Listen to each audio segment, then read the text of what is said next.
75 साल के मशहूर इतिहासकार गोपाल भारद्वाज के रोलर स्पीड स्केटिंग को ओलंपिक में शामिल किए जाने पर खुशी जाहिर करते हुए कहा है कि रोलर स्केटिंग के खिलाड़ियों को अपने ओलंपिक में अपनी प्रतिभा दिखाने का मौका मिलेगा। वो भारत के लिए मेडल भी जीतेंगे। उन्होंने कहा कि पहली रोलर स्पीड स्केटिंग विश्व चैंपियनशिप 1937 में इटली के मोंजा में आयोजित की गई थी।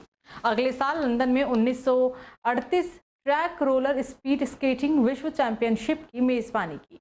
ओलंपिक ग्रीष्मकालीन खेल बार्सिलोना 1992 में क्वाड स्केटर्स पर खेला जाने वाला रिंक हॉकी का भी प्रदर्शन खेला गया था।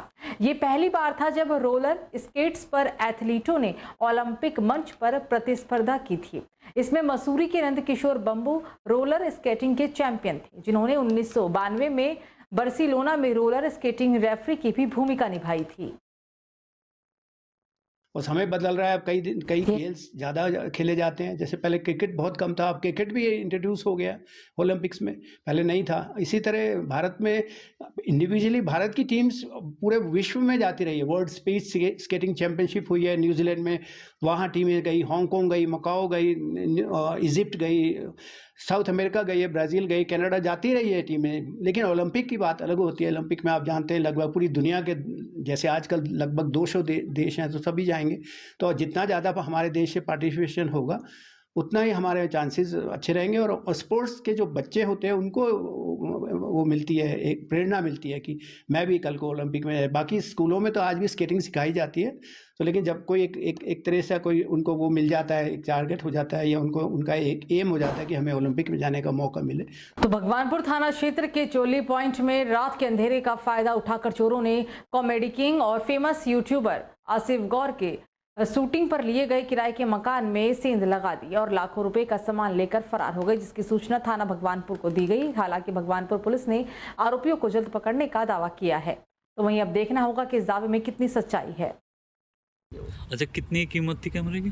कैमरे की कीमत थी लगभग 1,60,000 के समथिंग। और क्या था? एक लेंस था सर, उसकी कीमत थी लगभग 40-45 हज़ार रुपये। और क्या था? और पैसे थे 30-35 हज़ार रुपये हमारे। 30-35 हज़ार रुपये। तो तहरीर दे दी आपने? तहरीर अभी देने जा रहे हैं हम लोग। तो आज रात ऐसा हुआ कि किसी ने हमारे उसके जो है दरवाजे के लॉक तोड़े और जंगला तोड़ के अंदर घुसे, और हमारा एक कैमरा रखा हुआ था, एक लेंस था उसके साथ।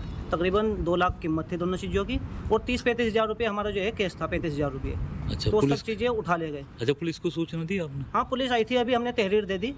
तो पुलिस वालों ने जो है यकीन दिलाया कि जल्द से जल्द मुजरिम को पकड़ा जाएगा और कड़ी से कड़ी कार्रवाई की जाएगी। तो मानसून सीजन में डेंगू की चुनौती से निपटने के लिए अब स्वास्थ्य विभाग तैयारियों में जुट गया है। डेंगू को लेकर स्वास्थ्य विभाग एडवाइजरी भी जारी कर चुका है, जबकि अस्पतालों में बनाए गए डेंगू वार्ड में समय रहते सभी व्यवस्थाएं दुरुस्त की जा रही है। सीएमओ पौड़ी ने जिले के समस्त अस्पताल के सीएमएस को निर्देश दिया है कि डेंगू पर की जा रही व्यवस्थाओं को जांच ले और अस्पताल में डेंगू मरीजों के लिए बेड रिजर्व रखें। सामुदायिक स्वास्थ्य केंद्र से लेकर उप जिला अस्पताल और जिला अस्पताल में डेंगू वार्ड बनाए गए हैं, उसकी जांच भी करने की बात कही गई है। दरअसल बीते साल डेंगू के केस बढ़ने पर स्वास्थ्य विभाग के लिए बहुत बड़ी चुनौती थी। अकेले पौड़ी जिले में ही बीते साल डेंगू मरीजों का आंकड़ा 100 से भी पार पहुंच चुका था, और इस साल हालत बेकाबू ना हो इसके लिए समय रहते हुए जन जागरूकता अभियान चलाने के निर्देश भी दे दिए गए हैं। सीएमओ ने लोगों से अपील की है कि अपने इर्द गिर्द गंदा पानी इकट्ठा ना होने दे, जिससे कि लार्वा ना पनपे, और इसके अलावा फुल स्लीव वाले कपड़े पहनकर ही बाहर निकलें।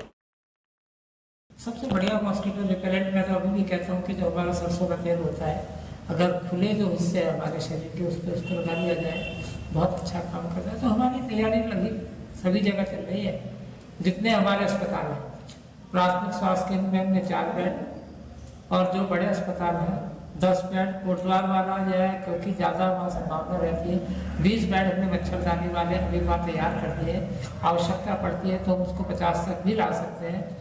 और साथ साथ जो है जो हमारी सेपरेटर वाली मशीन है वो भी लगातार काम कर रही है, प्लाज्मा की, और जो है जितने भी हमारे कंसनट्रेटेड जो है पैक्सेल वॉल्यूम हम लोगों को जरूरत पड़ती है कई बार जो प्लेटलेट कम होने पे, तो वो सब पूरी तैयारी है। तो Ramnagar Corbett Gypsy welfare association के चुनाव में जगदीश छिमवाल अध्यक्ष चुने गए। उन्होंने अपने निकटतम प्रत्याशी प्रेम मेहरा को 112 वोटों से हरा दिया, और इसके अलावा उपाध्यक्ष पद पर मोहम्मद फैजल, राजेश कुमार उप सचिव, सचिव पद पर मोहम्मद गौर, कोषाध्यक्ष नूर मोहम्मद बनी। Corbett Gypsy welfare association Ramnagar का चुनाव तेलीपुरा रोड स्थित एक रिजॉर्ट में हुआ था। इसमें एसोसिएशन से जुड़े 351 मतदाताओं ने अपने मत का प्रयोग किया था। मतदान के बाद मतगणना भी शुरू हो गई थी। 7 चरण में हुई मतगणना में अध्यक्ष पद पर जगदीश छिमवाल ने शुरू से ही बढ़त बना रखी थी। तो खबर उधम सिंह नगर की खटीमा से, जहां पर उत्तरांचल जीवन ज्योति ट्रस्ट बरी अजनिया के तत्वाधान में और ब्लॉक प्रमुख रंजीत सिंह नामधारी खटीमा की उपस्थिति में विश्व प्रकृति संरक्षण दिवस मनाया गया। इस अवसर पर उत्तरांचल जीवन ज्योति ट्रस्ट के सम्मानित कार्यकर्ताओं और ब्लॉक प्रमुख के उपस्थिति में वृक्षारोपण का आयोजन भी किया गया, जिसमें बरी अंजनिया के तेटा घाट में 170 पौधे लगाए गए हैं।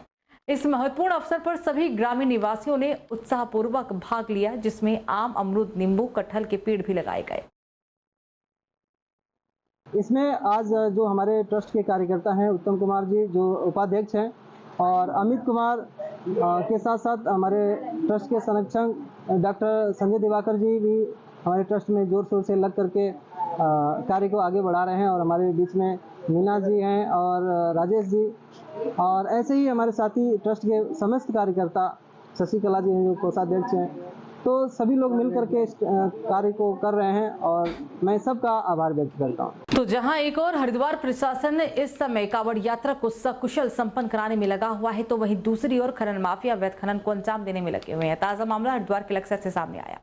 यहाँ पर लुड़की लक्सर पर यहाँ पर सोनाली नदी में बेसा बुग्गी से अवैध खनन हो रहा था और इसी वजह से एक नदी नाव में गिर गया और नाव में डूबने की वजह से युवक की मौत हो गई। सूचना मिलने के बाद एसडीआरएफ की टीम मौके पर पहुंची। सोनाली नदी में युवक की तलाश पे लगी हुई थी। आज सुबह हम युवक की डूबने की सूचना मिली थी। लोकल का युवक है। इसी सूचना को जब हमें पुलिस को प्राप्त हुई है तो मौके पे हमने तुरंत फोर्स भेजी।